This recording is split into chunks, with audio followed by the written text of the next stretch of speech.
ខេត្រាក្រោកជូនដំណើរគ្រូពេទ្យទៅវិញត្រឹមមាត់ទ្វារខេត្តស្ដឹងទូនីតិប្រុងនឹងដើរទៅតាមគ្រូពេទ្យសួរនាំទៅហើយតែខេត្រាសំឡុកអ្នកទាំងពីរជាប់ខ្សែភ្នែកនេះសំបីព្រះអង្គម្ចាស់នៅតែខ្លាចរំពឹងអីគេត្រឹមតែជាអង្គរៈនោះចុងក្រោយគ្រូពេទ្យក៏ដើរចេញទៅហើយព្រះអង្គនិងអង្គរៈទាំងពីរនាក់ក៏នៅឈរកន្លែងដើម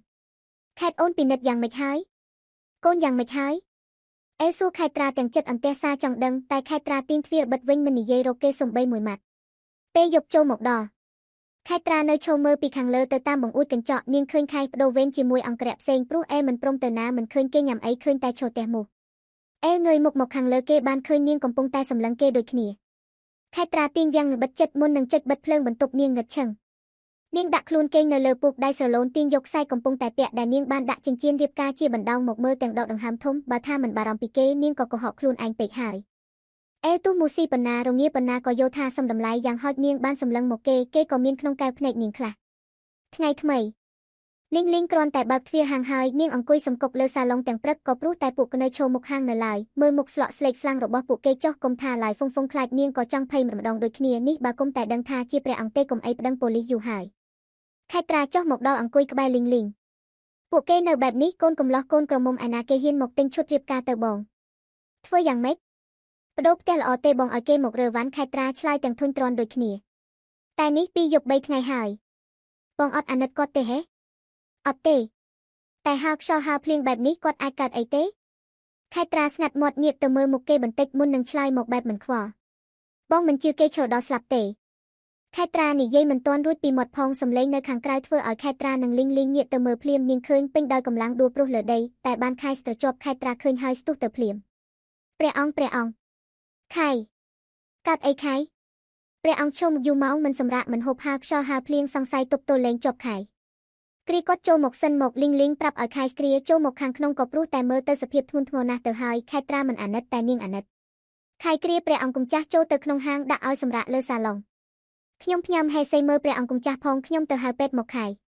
ទៅចុះខេត្រាខ្ញុំទៅយកកន្សែងមកឲ្យបងជូតខ្លួនឲ្យគាត់លីងនិយាយរត់ប្រញាប់រត់ចេញទៅខេត្រានៅអង្គុយសម្លឹងមើលអ្នកគេងឈឺលើសាឡុងទាំងទឹកមុខក្រៀមក្រំពេលនេះទើបនាងបង្ហាញការបារម្ភចេញមកម្រាមស្រឡូនលូកទៅស្ទាបថ្ងាសរបស់គេក្តៅណាស់ឈួតមែនទេខេតអ្នកដែលសន្លប់មុននេះទោះជាសន្លប់ក៏នៅមិនភ្លេចរវើរវាយហើយឈ្មោះនាងដែរគេចាប់ដៃស្រឡូនជាប់ខេតបងសុំទោសភ្នែកនាងសម្លឹងមើលទៅដៃគេសុទ្ធតែស្នាមមូខាំជាស្ដេចទំនេរដល់ថ្នាក់មកឈរឲ្យមូស៊ីបែបនេះហេខេត្រារអ៊ូដាក់អ្នកដែលកំពុងតែសន្លប់លែងដឹងខ្លួនមិនស្មានពិតមែនថាគេឈរដល់ថ្នាក់សន្លប់លីងត្រឡប់មកវិញជាមួយកន្សែងនិងទឹកក្តៅអ៊ុនបងខេតកន្សែងមកហើយអរគុណឯងទៅមើលហ្វុងចុះខាងនេះទុកឲ្យបងចាខេត្រាចាប់ផ្ដើមជូតខ្លួនឲ្យទាំងអារម្មណ៍នាងច្របូកច្របល់ក៏នឹកអាណិតនិងបារម្ភតែចិត្តមួយបដិសេធមិនទទួលស្គាល់រាល់អារម្មណ៍ដែលមាននាងជាមនុស្សដែលឈឺហើយក៏ចាំមិនអាចបកក្រោយទៅកន្លែងឈឺទៀតទេខេត្រាជូតដល់ម្រាមដៃធំបែបបរោះនាងឃើញចិញ្ចៀនរៀបការនៅជាប់ដៃគេនៅឡើយឬគេមិនបានត្រឡប់ទៅរកនារីម្នាក់នោះទេតើមានរឿងអីកើតឡើងបន្ទាប់ពីនាងចាក់ចេញខេត្រាជូតខ្លួនឲ្យរួចហើយខែសាក់ត្រឡប់មកវិញនាងក៏ប្រគល់ទូនីតិឲ្យខែបន្តខ្លួនឯងក៏គេចមកអង្គុយនៅក្នុងបន្ទប់តែម្នាក់ឯងដៃអង្អែលពោះធ្នំក្នុងចិត្តគិតច្រើនគិតដល់កូននាងរត់យករួចខ្លួនម្នាក់ឯងចុះកូននឹងគិតដូចនាងទេនាងដើរតួជាម្ដាយផងជាឪពុកផងគ្រប់គ្រាន់សម្រាប់គេទេម៉ាក់អាត្មានិយមពេកមែនទេនៅជន់ខាងក្រោមអេដែលសន្លប់ទៅអស់ជាច្រើនម៉ោងពេលនេះចាប់ផ្ដើមដឹងខ្លួនមកវិញដោយមានខែនៅអង្គុយចាំមើលសម្លឹងមើលឃើញពីដានព្រាលគេនៅឈឺក្បាលនិងស្រវាំងភ្នែកនៅឡើយមានរឿងអីព្រះអង្គអស់កម្លាំងសន្លប់ច្រើនម៉ោងហើយអេក្រោកអង្គុយបណ្ដាញីក្បាលបណ្ដាចុះខេតមហេសីនៅខាងលើទៀនអេភ្ញាក់ព្រឺតបានន័យថាគេបានចូលមកដល់ក្នុងហាងហើយគេមើលជុំវិញខ្លួនគេពិតជាបានចូលមកក្នុងហាងពិតមែនគេស្ទុះក្រោកភ្លាមខេតព្រះអង្គប្រុងទៅណាទៀនទៅរកប្រពន្ធប៉ុន្មានថ្ងៃហើយតែសម្រាប់ហាងគេមិនបានចូលផងពេលនេះមានឱកាសបានចូលដល់ក្នុងហើយឲ្យគេនៅស្ងៀមយ៉ាងម៉េចខៃចាប់ទាញអេលឲ្យអង្គុយចុះភ្លាមព្រះអង្គទៅក្រោកពីសន្លប់ទេចង់ត្រូវទៅឈរខាងក្រៅវិញមែនទេលែងយើងលួងប្រពន្ធក៏ត្រូវតែមានតិចនិចដែរព្រះអង្គអេងាកមើលមុខខៃភ្លាមស្អីឯងអេនឹងខៃស្មើមុខគ្នាខៃស្ញញឹមបែបលាក់គំនួចត្បិតគេជាមនុស្សប្រុសរឹងកំព្រឹសដូចគល់ឈើតែភាពជាបរោះភាពច្រឡឹមតិចតួចនៅក្នុងខ្លួនក៏មានខ្លះដែរយប់ជ្រៅអេគេងនៅលើសាឡុងអើតមើលទៅជន់ខាងលើបន្ទប់របស់ដៃក្រាស់ទាញទម្លាក់កែវនៅលើតុបែរនោះលាន់ឡើងប្រៅមុននឹងងាកមកធ្វើពុតជាគេងលក់វិញដោយមាត់មានខ្សឹបតិចអាខៃស្បើវិធីឯងគ្មានបានផលយើងកាត់ប្រាក់ខែឯងមិនខានបន្តិចក្រោយមកសម្លេងសម្រាប់ជើងរបស់ចុះពីលើកាំជណ្ដើរធ្វើឲ្យអ្នកដែលធ្វើពុតជាគេងលក់មុននេះចាប់ផ្ដើមញញឹមភ្លាមកាត់អីមែនទេ ខេត្រាដើរចូលមកមើលអាការៈរបស់គេដែលតូចៗលើកទៅស្ទាបថ្ងាសគេអន់ក្តៅហើយនាងឃើញអំបែកកែវនៅក្បែរសាឡុងឃ្លានទឹកមែនទេទឹកអេនិយាយតិចលាយសំឡេងក្អកទើបខេតក្រោកទៅយកកែវទឹកមកឲ្យគេនេះទឹកខេត្រាទាញគេធ្នំកញ្ចក់ទឹកឲ្យញ៉ាំតែមិនត្រឹមតែញ៉ាំទឹកប៉ុណ្ណោះទេគេនៅត្រសូលខ្លួនយកដៃនាងឲ្យក្រសោបមុខរបស់ខ្លួនទៀតហាក់ដូចកូនក្មេងកំពុងតែខ្វះភាពកក់ក្ដៅហើយកំពុងតែរកកន្លែងដែលអាចផ្ដល់កម្ដៅបាននឹកណាស់ដៃក្រាស់របស់គេអង្អែពោះរបស់នាងធ្នមធ្វើឲ្យខេតកម្រើកខ្លួនមិនរួចនាងមិនធ្លាប់ទទួលបានការថ្នាក់ថ្នមបែបនេះទើបភ្លាមមិនទម្លាប់សុំទោសខេតសុំទោសកូនពាក្យកូនចេញពីមាត់របស់គេទាញសឹកខេតត្រាមកវិញហើយច្រានគេចេញភ្លាមដោយមិនភ្លេចទាញភួយគ្រប់ឲ្យគេហើយដើរឡើងទៅខាងលើបាត់ព្រោះមិនចង់ឲ្យខ្លួនឯងច្របូកច្របល់ខ្លាំងជាងនេះចេញទៅបាត់មនុស្សខូចធ្វើពុតមុននេះញញឹមបាត់មាត់មិនចិត្ត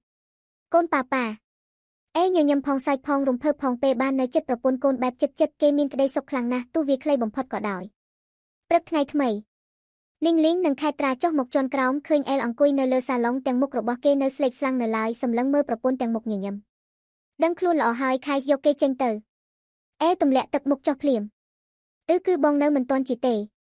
មែនហើយពេទ្យក៏ប្រាប់ចឹងដែរថាព្រះអង្គមិនទាន់ជាទេខៃនិយាយកាន់ជើងមនុស្សប្រុសដូចគ្នាទីនេះមិនមែនពេទ្យទេគេឈឺក៏យកគេទៅពេទ្យទៅ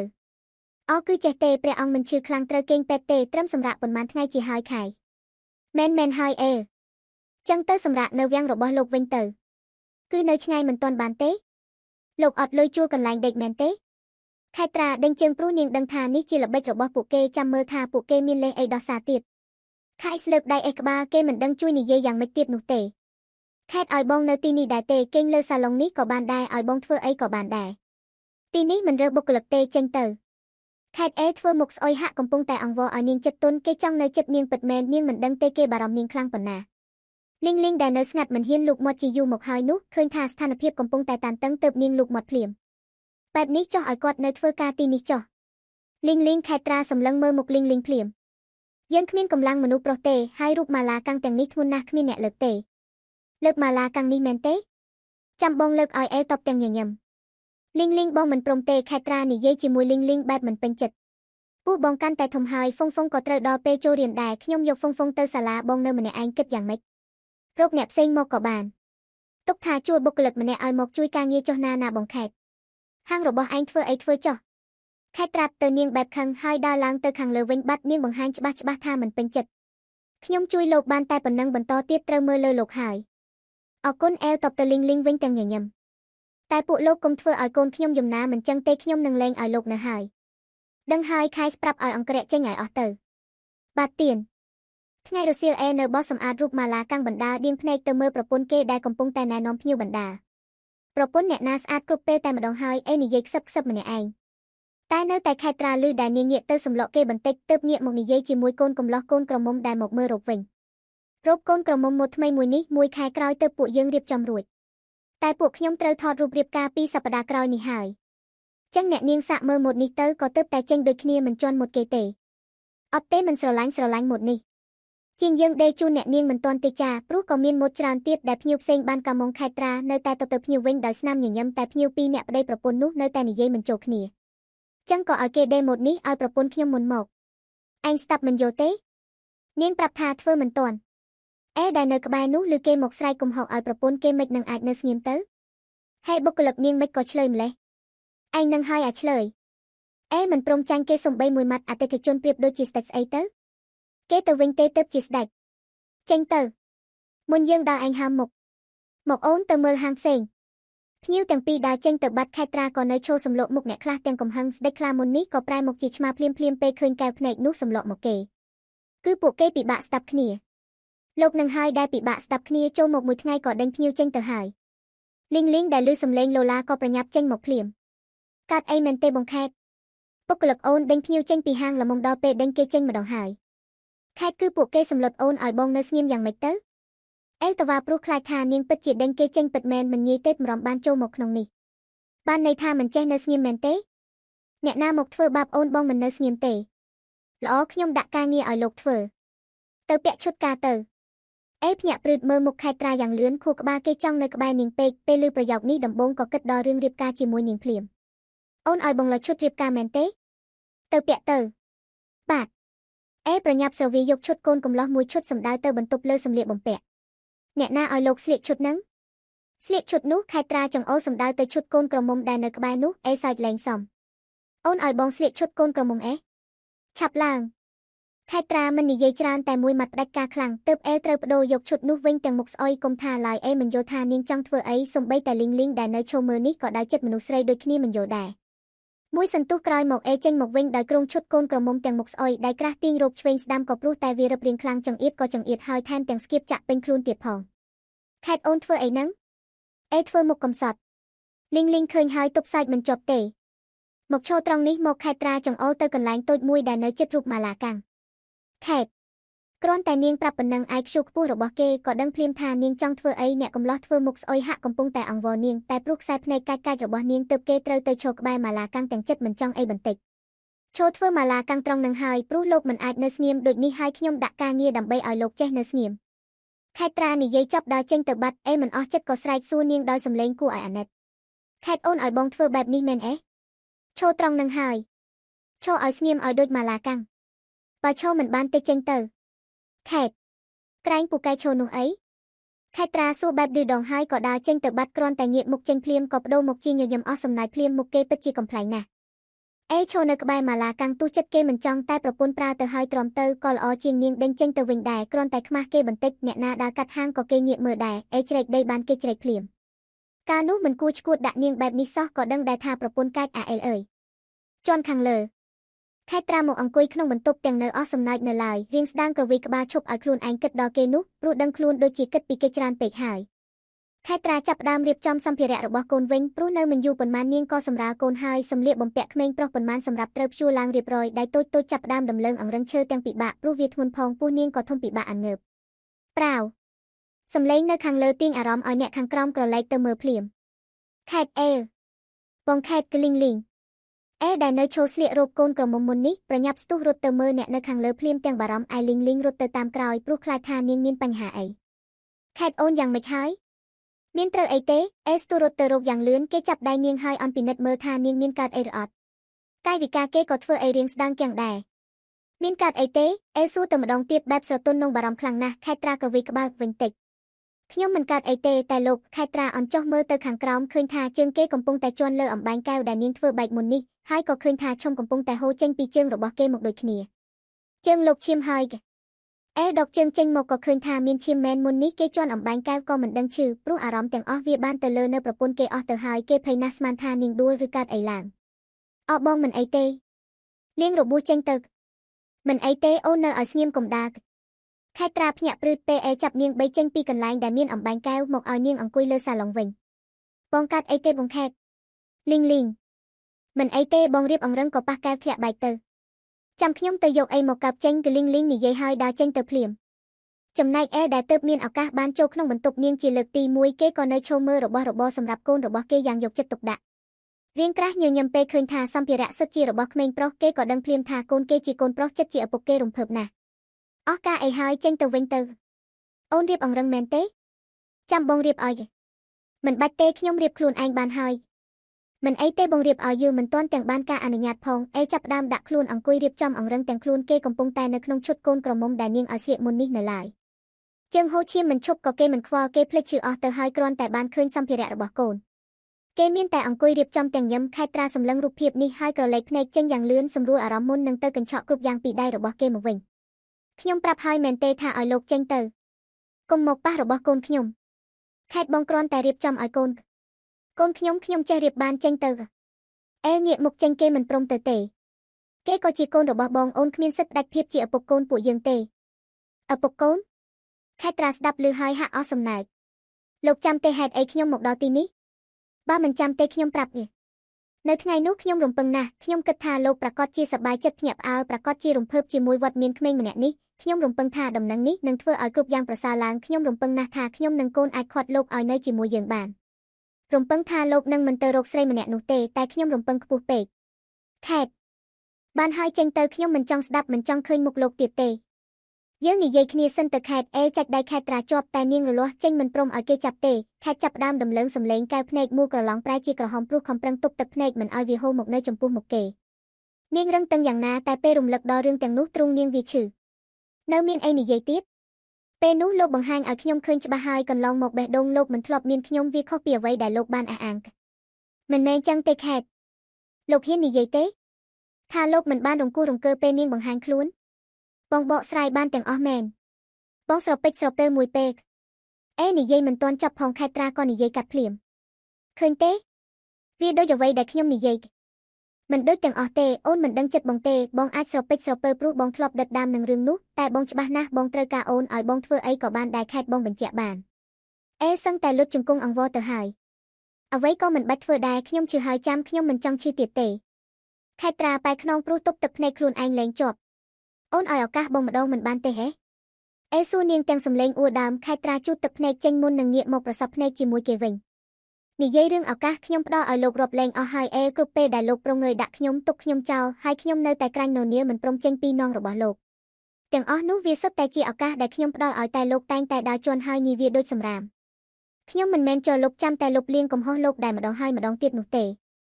ស្ងាត់មាត់មួយសន្ទុះអន់មុខចុះមុននឹងបន្ទន់ខ្លួនចុះលុយជង្គង់នៅចំពោះមុខនាងកូនប្រុសទ្រង់5ហត្ថមានឋានសែងខ្ពស់ហួសអ្នកឯទៀតកំពុងតែលុតជង្គង់នៅចំពោះមុខសុំឱកាសគេមិនអាចគ្មាននាងគ្មានកូនបានទេជីវិតនេះបើគ្មាននាងគេស្រមៃមិនចេញទេថាគេអាចរស់នៅយ៉ាងម៉េចខេតបងមិនប្រកែកទេបងទទួលកំហុសទាំងអស់បងសុំទោសបងខុសអូនឲ្យបងធ្វើអីក៏បានដែរលុបលាងកំហុសដោយវិធីណាក៏បានបងសុំត្រឹមឱកាសលើកចុងក្រោយណាខេតណាអូនកុំដាច់ចិត្តអីបងអត់អូននឹងកូនមកបានទេរំកិលទៅចិត្តរៀងស្ដាងចាប់ដៃនាងធ្នមមុននឹងក្រសោបពោះនាងធ្នមហាក់កំពុងតែសុំឲ្យកូនជួយអង្វរម៉ាក់ជំនួសគេផងបងសន្យាមិនឲ្យមានមួយវិនាទីណាដែលអូននឹងកូនពិបាកទេខេត្រាលើកមុខចេញដូចមិនខ្វល់តែទឹកភ្នែកហូររហាមគ្មានប្រយោជន៍ទេទៅកន្លែងលោកវិញទៅនៅកន្លែងដែលលោកគួរនៅក្រវីក្បាលបដិសេធអត់ទេបងមិនទៅឆ្ងាយពីអូនទេអូនមិនទាន់យល់ព្រមក៏បានសាក់លបងទៅឲ្យបងសាក់លបងមើលថែអូននឹងកូនទៅរហូតដល់កូនកើតបើអូននៅតែគ្មានក្តីសុខបងដើរចេញភ្លាមបងមិនក្រសោបមនុស្សបងស្រឡាញ់ឲ្យនៅកន្លែងដែលគ្មានក្តីសុខទេបងធ្លាប់ដោះលែងអូនម្ដងហើយព្រោះអូនអះអាងថាអូនគ្មានក្តីសុខនៅចាំទ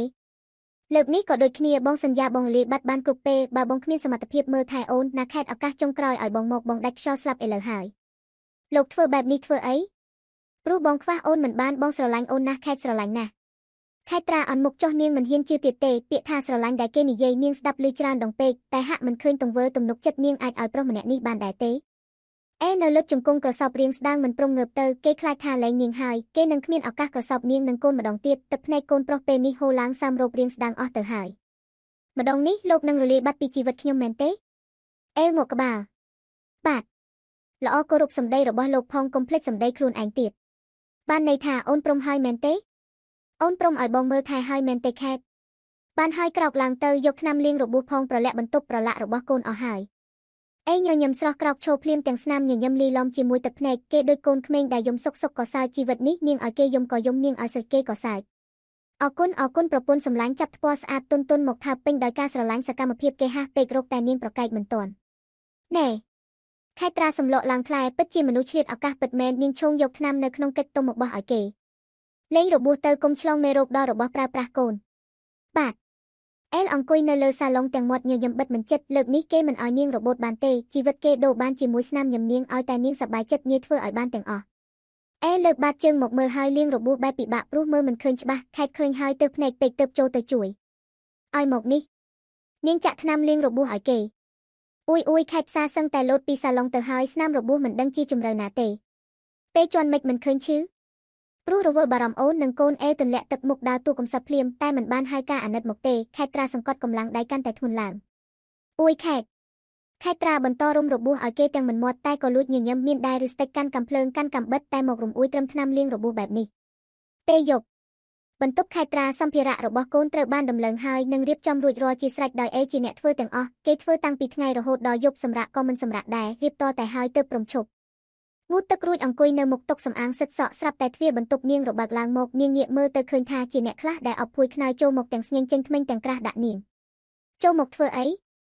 ខេតសួរតែអ្នកម្លោះតែត្រូវលីងឲ្យទៅចូលមកក្នុងបន្ទប់ឆ្លើយជំនួសបងខេតបែបនេះទេបងគឺសាឡុងក្រោមដាក់ម៉ូតទៅចូលថ្មីណែនហើយគ្មានកន្លែងឲ្យគាត់គេងទេបងឲ្យគាត់គេងជាមួយដែរទៅមិនបានទេខេតត្រាប្រកែកដោយមិនបាច់គិតច្រើនចឹងបងដោះស្រាយគ្នាចុះខ្ញុំទៅមើលហ្វុងហើយលីងប្រញាប់ទាញទ្វាររបិទព្រោះមិនចង់រំខានរឿងផ្ទៃក្នុងរវាងប្តីប្រពន្ធដោយទុកឲ្យនៅញញឹមស្ញែងដាក់ខេតត្រាយកចិត្តនាងហេតុតែចង់គេងអបប្រពន្ធកូនដឹងទេគេខំលើកអីវ៉ាន់ច្រើនណាស់ដាក់លើសាឡុងនោះ នៅក្រោមអត់មានកន្លែងគេងទេបងសុំគេងដែរអេនិយាយរួចមិននៅចាំការអនុញ្ញាតនោះទេគេហក់ឡើងទៅគេងនៅលើគ្រែភ្លាមណែចុះភ្លាមបងគេងហើយអូនមកគេងដែរមកលោកកំពុងធ្វើឲ្យខ្ញុំខឹងហើយខេត្រានិយាយបែបសម្លេងស្មើធម្មតាតែអ្នកស្ដាប់ឮស្ទុះក្រោកភ្លាមគេមិនអាចឲ្យនាងខឹងក៏មិនអាចឲ្យនាងគ្មានក្តីសុខដែរនេះជាតួនាទីរបស់គេបងគេងខាងក្រោមនេះក៏បានដែរកុំខឹងទាញភួយខ្នាយមកគេងលើឥដ្ឋមិនបានគេងលើគ្រែគេគេងចិត្តគ្រែក៏បានបើលោកហ៊ានតែមកឈ្លានពានខ្ញុំដេញលោកចេញភ្លាមខេត្រាគំរាមរួចហើយឡើងទៅលើគ្រែសម្រាប់ដៃស្រឡូនឈោងដៃបិទភ្លើងធ្វើឲ្យបន្ទប់ទាំងមូលនៅសល់តែអំពូលភ្លើងរាត្រីនាងគេងបែរក្នុងដាក់គេទាំងដែលការពិតនាងក៏លួចញញឹមដែរសភាពគេពេលនេះគួរឲ្យចង់សើចបំផុតអូនសើចបងដល់រង្គើក្នុងបែបនេះមិនបាច់ប្រាប់ក៏ដឹងថាអូនមានក្តីសុខដែរមែនទេខេតឈប់សើចប្រែទឹកមុខជាស្មើវិញភ្លាមមិនបានសើចបាត់មិនសើចក៏បានមែនហើយពតាមានចោះថាជាអ្នកស្ត្រីទី1ដែលបំពេញតួនាទីបានល្អបំផុតហើយគិតគូរពីជីវភាពប្រជាជនខេត្រាមិនតបធ្វើដូចមិនលឺអ្វីដែលគេនិយាយតែការពិតក៏ដៀងត្រជាក់ចាំស្ដាប់តែមិនក៏មិនឃើញព័ត៌មានចោះថាអូនកំពុងតែមានបុត្រ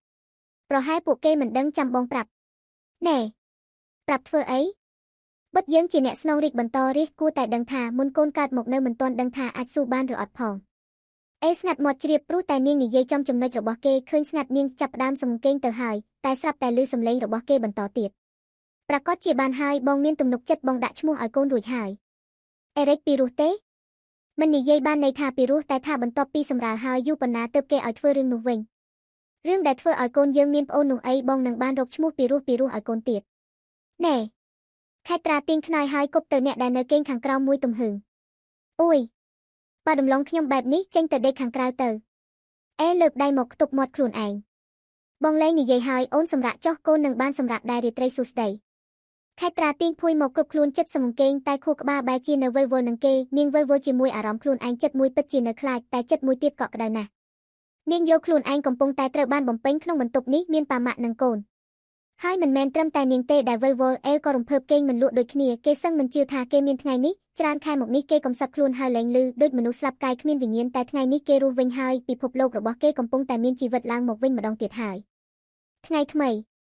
ពន្លឺព្រះអាទិត្យចាំងតាមចន្លោះវាំងនន់នាំឲ្យស្រីស្រស់ដែលកំពុងតែលងលក់នឹងដំណេកត្រូវភ្ញាក់ឡើងមកហើយអ្វីដែលនាងក្រោកមើលមុនគេនោះគឺអ្នកដែលគេងនៅក្បែរគ្រែរបស់នាងតែមិនឃើញគេទេទៅណាហើយខេត្រាក្រោកប្រុងនឹងទៅរៀបចំខ្លួនតែបើកទ្វារចូលមកទាំងស្នាមញញឹមអូនក្រោកល្មមញ៉ាំទឹកដោះគោទៅដាក់ជើងមកបងម៉ាសាឲ្យណែមិនបានទេតាក់មកគេថាបានម៉ាសាបាតជើងពេលព្រឹកជាមួយទឹកក្តៅអូននឹងសម្រួលសរសៃច្រើនអូននឹងមិនសូវចុកដៃចុកជើងនិយាយបណ្ដាម៉ាសាបាតជើងតូចស្រលូនបណ្ដាប៉ាបងធ្ងន់ដៃប្រាប់បងបន្តម៉ាសាធ្វើសរសៃឲ្យរៀងស្ដាងទាំងយកចិត្តទុកដាក់សំបីតែខេតក៏សឹងមិនជឿដែរមនុស្សដូចគេនេះអាចធ្វើរឿងអស់នេះបានស្រួលខ្លួនទេប៉ុណ្ណឹងបានហើយបាទយកកន្សែងស្ងួតមកជូតជើងនាងចេញទៅខ្ញុំរៀបចំខ្លួនចឹងរៀបចំចុះបងនៅទីនេះក្រែងល្អូនមានអីឲ្យជួយខ្ញុំងូតទឹកស្លៀកពាក់លោកចង់ជួយស្អីទៅចេញទៅខេត្រាក្រោកដើរទៅបន្ទប់ទឹកបាត់ដោយមិនភ្លេចងាកមកគំរាមគេបើលោកហ៊ានតែលួចមើលខ្ញុំលោកស្លាប់មិនខានទាញទ្វាររបិទមួយទំហឹងធ្វើឲ្យខ្នាញ់នឹងនាងកាន់តែខ្លាំងសំណាងហើយជាកូនប្រុសបើកូនស្រីហើយឆ្នះយ៉ាងនេះធ្វើយ៉ាងម៉េចទៅនៅជាន់ខាងក្រោមបន្ទាប់ពីខេត្រាចំណាយពេលរៀបចំខ្លួនរៀបរយមកនាងចុះមកក្រោមក៏ឃើញថាជាអ្នករៀបចំអាហារពេលព្រឹកសម្រាប់នាងរួចទៀតញ៉ាំអាហារពេលព្រឹកទៅបងរៀបចំឲ្យអូនខេត្រាមើលមុខលីងគឺមិនមែនខ្ញុំជាអ្នករៀបចំទេគឺគាត់ក្រោកទាំងពីម៉ោង5លីងជួយនិយាយដើម្បីឲ្យខេតកាន់តែឃើញចំណុចល្អអ្នកម្ខាងទៀតបងអត់បានសួរទេ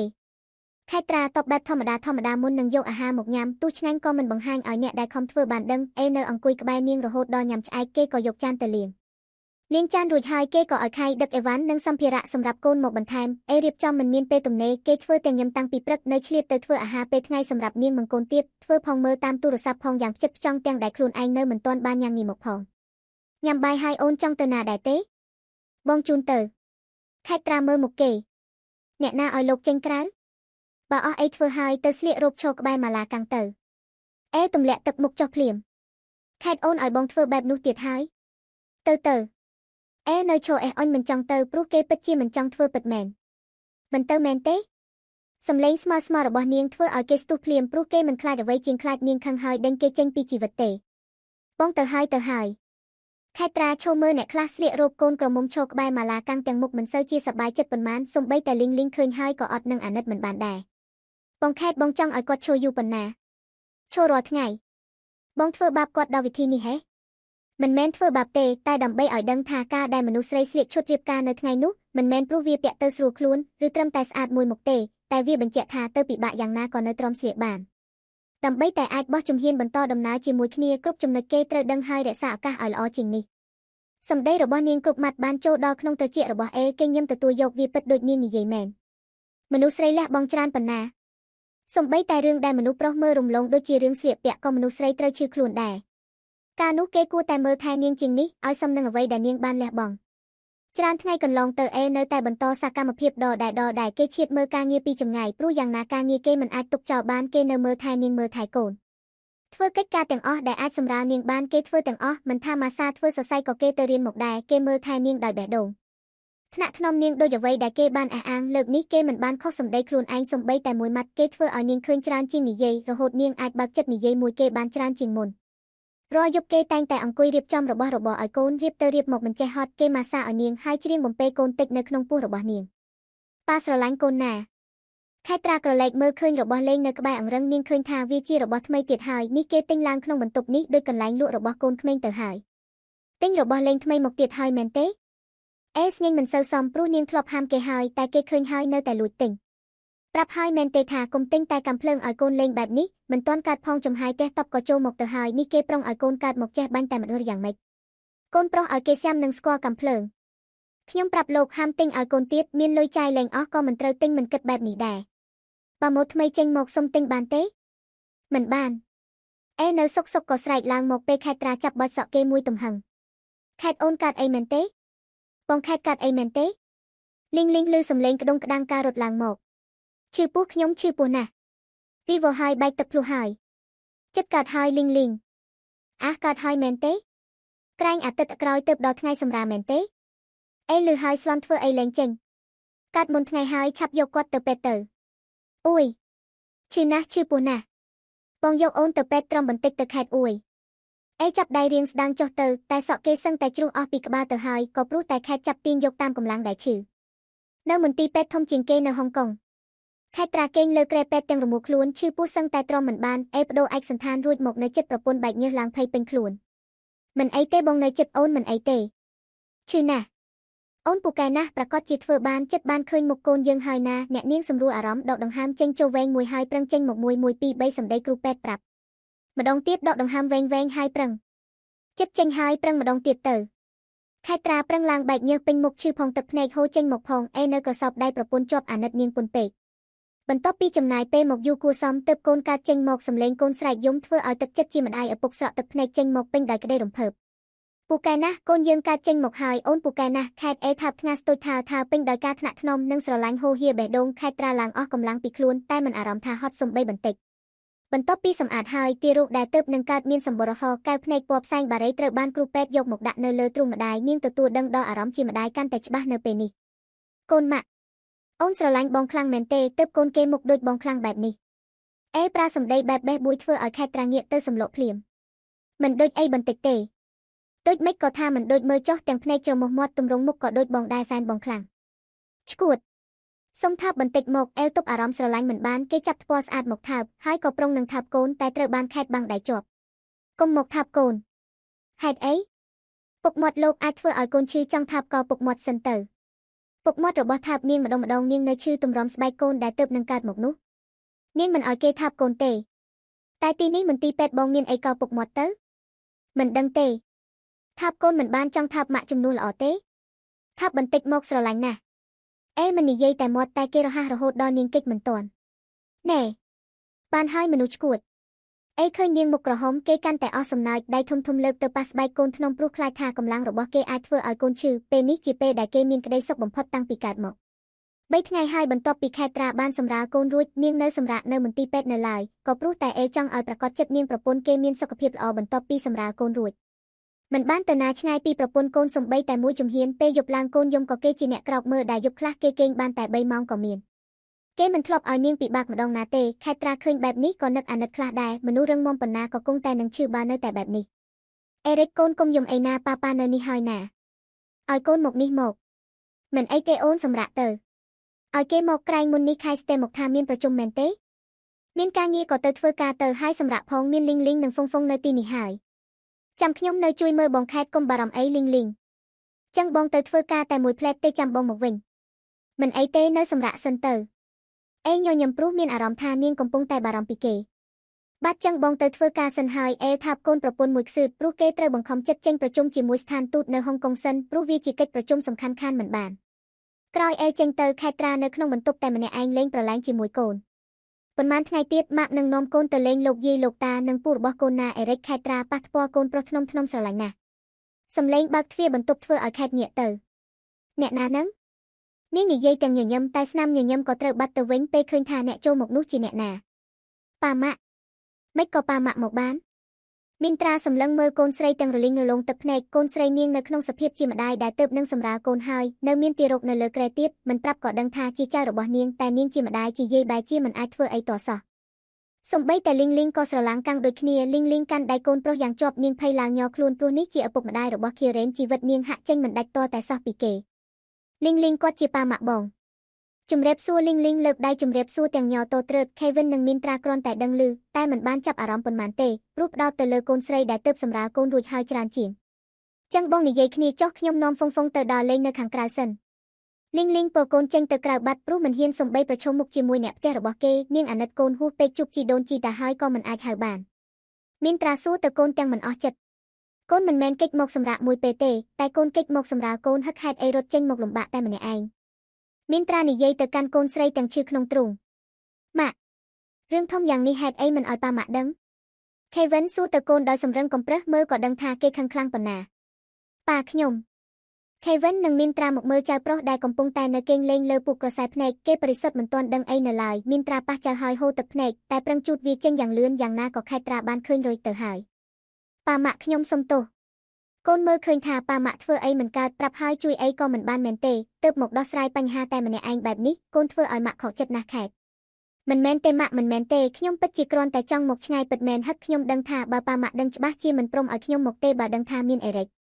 គ្រប់យ៉ាងមកពីវាទើបកូនប៉ាត្រូវលំបាកបែបនេះជួបវាម្ដងទៀតប៉ាបាញ់ទម្លុះក្បាលវាប៉ាមិនមែនចឹងទេ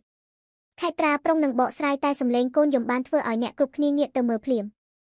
អូអេរិចកាត់អីកូនម៉ាក់លើកណានេះលោកតានេះលោកយាយណាឈ្មោះអេរិចមិនដាក់ឈ្មោះស្រដៀងវាខេវិនបានហើយបងលួងចៅសិនទៅឲ្យចៅមកម៉ាក់មកកូនម៉ាក់លួងចៅទៅលោកយាយទៅកូនអេរិចចៅឆ្លាតនេះលោកយាយណាកុំយំចៅឆ្លាតប៉ាមកយកកូនទៅវិញប៉ាឲ្យកូននឹងចៅលំបាកបែបនេះទេទៅផ្ទះយើងវិញទៅកូនប៉ាម៉ាក់កូនអត់លំបាកទេអីគេមើលថែខេតនិយាយមិនទាន់ចប់ផងខេវិននិយាយកាត់ភ្លាមឈប់និយាយឈ្មោះវាឲ្យប៉ាឮថ្ងៃនេះប៉ាយកកូនទៅផ្ទះវិញយន្តហោះបានត្រៀមរួចហើយប៉ាម៉ាក់ប្រហែល1ម៉ោងក្រោយគ្រាន់តែប្រជុំការងារចប់អេលត្រប់មករកប្រពន្ធកូនគេវិញភ្លាមគេមិនបានសម្រាកទេព្រោះត្រឹម1ម៉ោងគេនឹកនាងនឹកកូនបាត់ទៅហើយគេថែមទាំងបានចូលទិញរបស់ខ្លះផ្ញើនាងទៀតផងសុទ្ធតែជាអាហារផ្លែឈើដែលល្អសម្រាប់ស្ត្រីមានផ្ទៃពោះទាំងអស់អេលដើរដល់សួនច្បារក៏ឃើញលីងលីងនៅឈរខាងក្រៅជាមួយកូនមិនក៏នាងនៅទីនេះចុះខេតបងខេតនៅជាមួយប៉ាម៉ាក់គាត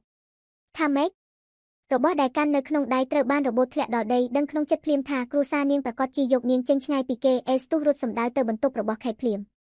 ខេតអេបោះជំហានវែងប្រឹងរត់ទៅយ៉ាងលឿនតែគេបានរត់បញ្ច្រាស់ផ្លូវជាឡានស្ពត3គ្រឿងរបស់ខេវិនគេសម្លឹងតាមកញ្ចក់ឃើញខេតត្រានិងកូននៅក្នុងនោះបេះដូងគេសឹងតែធ្លាក់ដល់ដីគេរត់បកក្រោយរត់តាមឡានដែលនាងកំពុងតែជិះខេតឈប់សិនខេតកុំទៅចោលបងខេតកុំទៅកុំយកកូនទៅខេតអេរត់ឡើងអស់ជើងដាក់ខ្លួនលុតជង្គង់នៅកណ្ដាលផ្លូវភ្នែកសម្លឹងមើលទៅឡានដែលបើកចេញតូទាំងទឹកភ្នែករលីងរលងគេខុសអីមែនទេមិនក៏នាងយកកូនចេញពីគេទៀតហើយតែអ្នកនៅក្នុងឡានមិនបានដឹងទេថាគេរត់តាមក៏ព្រោះនាងរវល់តែលួងកូនឲ្យគេងក្នុងចិត្តក៏នឹកបារម្ភដូចគ្នាពេលមកវិញហើយមិនឃើញនាងតើគេគិតយ៉ាងម៉េចតែក្នុងពេលនេះនាងមិនអាចប្រកែកជាមួយប៉ាម៉ាក់នាងបានទេពេលខ្លួនឯងខ្លាចជាម្ដាយនាងកាន់តែយល់ពីចិត្តជាម្ដាយឪពុកកាន់តែច្បាស់នាងមិនអាចឈរមើលទឹកភ្នែករបស់ម៉ាក់ហូរមកចំពោះមុខនាងទេបើលោកពិតជាស្រឡាញ់ខ្ញុំនិងកូនមែនកុំបោះបង់ពួកយើងខ្ញុំចាំលោកទៅរកណាអេលឲ្យតែលោកបោះជំហានទៅរកខ្ញុំម្ដងទៀតខ្ញុំនឹងបំភ្លេចរឿងកន្លងចោលឲ្យអស់ហើយចាប់ផ្ដើមសារថ្មីជាមួយលោកថ្ងៃថ្មី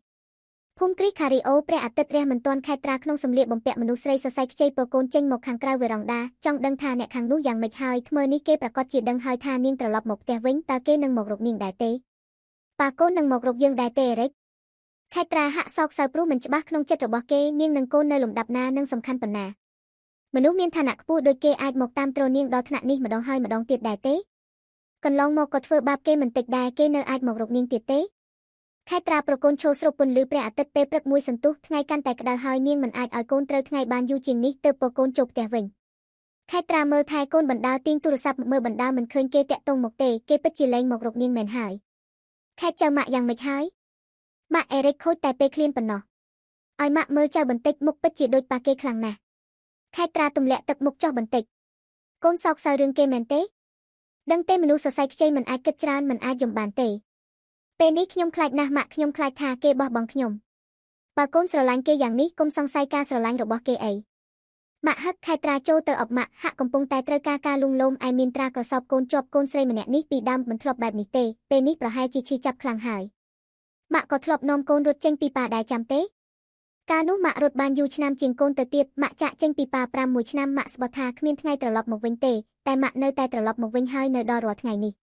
ហេតុអីទៅម៉ាក់ព្រោះធៀបសំធំបំផុតនៃស្នេហាគឺភាពស្មោះត្រង់និងទំនុកចិត្តម៉ាក់ផ្ដល់ឱកាសលើកចុងក្រោយឲ្យប៉ាជាមួយទំនុកចិត្តទាំងអស់ដែលម៉ាក់មានព្រោះប៉ាធ្វើឲ្យម៉ាក់ឃើញថាម៉ាក់ពិតជាអាចចាប់ផ្ដើមម្ដងទៀតបានចុះរវាងពួកកូនគេមានធ្វើឲ្យកូនឃើញទេថាកូនអាចផ្ដើមជាមួយគេម្ដងទៀតបានខេត្តត្រាំងក់ក្បាលគេតែងតែបង្ហាញណាម៉ាក់អ្វីដែលខ្ញុំខ្លាចពេលនេះគឺខ្លួនឯងមិនធ្លាប់ផ្ដល់ទំនុកចិត្តឲ្យគេសោះគេនៅអាចមករកកូនទេបើគេហត់តើគិតយ៉ាងម៉េចទៅម៉ាក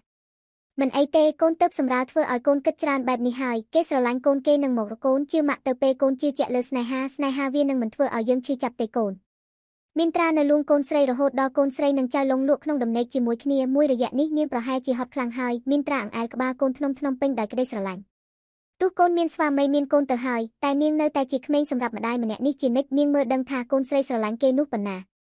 ក្នុងចិត្តពិតជាបន់ស្រន់សូមឲ្យកូនទទួលបានស្នេហាដែលស្រស់ស្អាតក្តីសុខកូនជាក្តីសុខពិតរបស់នាងសំឡេងក្ដុងក្ដាំងនៅខាងក្រៅបានធ្វើឲ្យមានត្រាភ្ញាក់ហើយប្រញាប់ចុះទៅខាងក្រោមភ្លាមខ្ញុំចង់ជួបប្រពន្ធនឹងកូនខ្ញុំអេឈរនិយាយប្រសពភ្នែកគ្នាជាមួយនឹងឪពុកក្មេកយ៉ាងអង់អាចនឹងច្បាស់លាស់បំផុតទោះគេដឹងថាឪពុកក្មេកម៉ាហ្វៀម្នាក់នេះអាចនឹងបាញ់ទម្លុះក្បាលគេក៏ដោយគេគ្រាន់តែមកទាមទារប្រពន្ធនឹងកូនគេទៅវិញតែប៉ុណ្ណោះអ្នកណាជាប្រពន្ធនឹងកូនឯងយើងមិនទៅបាញ់ទម្លុះក្បាលឯងវាល្អប៉ុណ្ណាហើយនៅអត់ក្បាលមកឲ្យយើងឃើញទៀតប៉ាក្មេកយកប្រពន្ធកូនខ្ញុំចេញមកបែបនេះមិនបានទេកុំឲ្យយើងប៉ាក្មេកយើងមិនទទួលឯងជាកូនប្រសារទេពីពេលនេះទៅស្អែកយើងឲ្យកូនស្រីយើងទៅលេងលះជាមួយឯងគិតថាខ្ញុំព្រមដែរទេវាមិនអាស្រ័យលើឯងទេគ្មានសមត្ថភាពមើលថែកូនយើងកុំយកនាងទៅលំបាកពីពេលនេះទៅនាងនឹងមិនលំបាកទៀតទេមួយជីវិតនេះឱកាសឯងមានតែម្ដងគត់គឺនៅពេលដែលយើងដឹកដៃនាងប្រគល់ឲ្យឯងនៅថ្ងៃរៀបការយើងព្រមព្រួសនោះជាជំរើសរបស់ខេតតែពេលនេះឯងអស់ឱកាសហើយខេវិននិយាយទាំងសង្គ្រឹះថ្មីពេលនេះមនុស្សប្រុសមានអំណាចទាំងពីរអ្នកកំពុងតែឈរសម្លឹងមើលគ្នាដោយគ្មានអ្នកណាឈ្នះចាញ់បងចូលជែកគ្នាលំលេះចៅទៅនឹងគេងមុននេះទេមានត្រាចុះមកដល់ខាងក្រោមដឹងភ្លាមថាអេមកទៀមទាជួបប្រពន្ធកូនរបស់អេគ្រាន់តែលឺនិយាយពីកូនគេដកភ្នែកចេញពីឪពុកក្មេកភ្លាមងាកមកចាប់អារម្មណ៍ជាមួយកូនវិញអេរិកយ៉ាងម៉េចហើយម៉ាក់គេមានយំទេខេតមានឈឺខ្នងទេ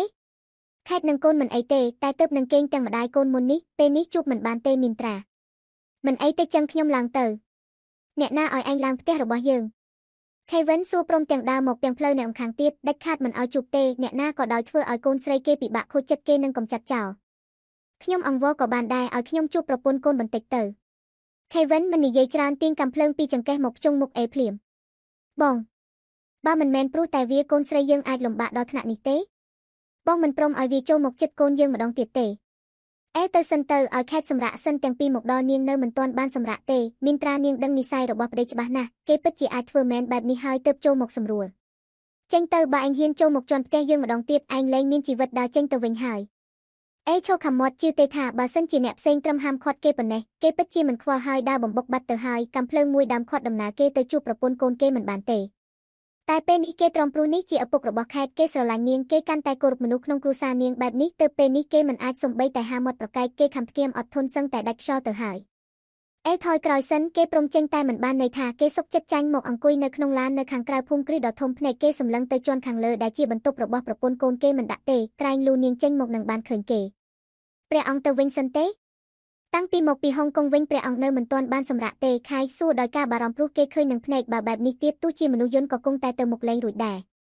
មិនបានជួបនាងនឹងកូនយើងមិនទៅណាទាំងអស់អេឆ្លើយទាំងមុខស្ងួតគេចំណាយពេលរាប់ខែតម្រាំអាចមកក្បែរនាងបានម្ដងទៀតចាំនាងប៉ុន្មានម៉ោងទៀតតើអស់ចាអីទៅអេឡអង្គុយនៅក្នុងឡានចាំមើលរៀងស្ដើងមកមិនក្រោម2ម៉ោងនោះទេតែអ្វីក៏មិនឃើញគេនឹកនាងនឹកកូនណាស់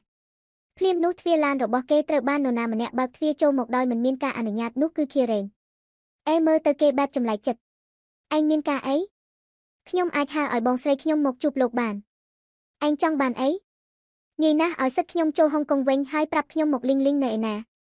ខៀវសួរបែបចង់ដឹងចង់ឮខ្លាំងព្រោះកន្លងមកត្បិតគេចូលហុងកុងមិនបានតែគេបានបញ្ជាមនុស្សឲ្យតាមរកនាងគ្រប់កន្លែងគេរកយ៉ាងណាក៏មិនឃើញហើយក៏ដឹងច្បាស់នាងគេចគេផុតព្រោះមានបងស្រីគេជាអ្នកនៅពីក្រោយខ្នងគេដឹងទៀតថាខេតទៅនៅជាមួយនាងហើយបងថ្លៃគេម្នាក់នេះពិតជាអាចដឹងថាលីងនៅឯណាយើងជឿឯងបានយ៉ាងម៉េចថាយើងអាចជួបមុខប្រពន្ធកូនយើងខ្ញុំក៏មិនចង់ឲ្យក្មួយខ្ញុំកំព្រាដែរឡ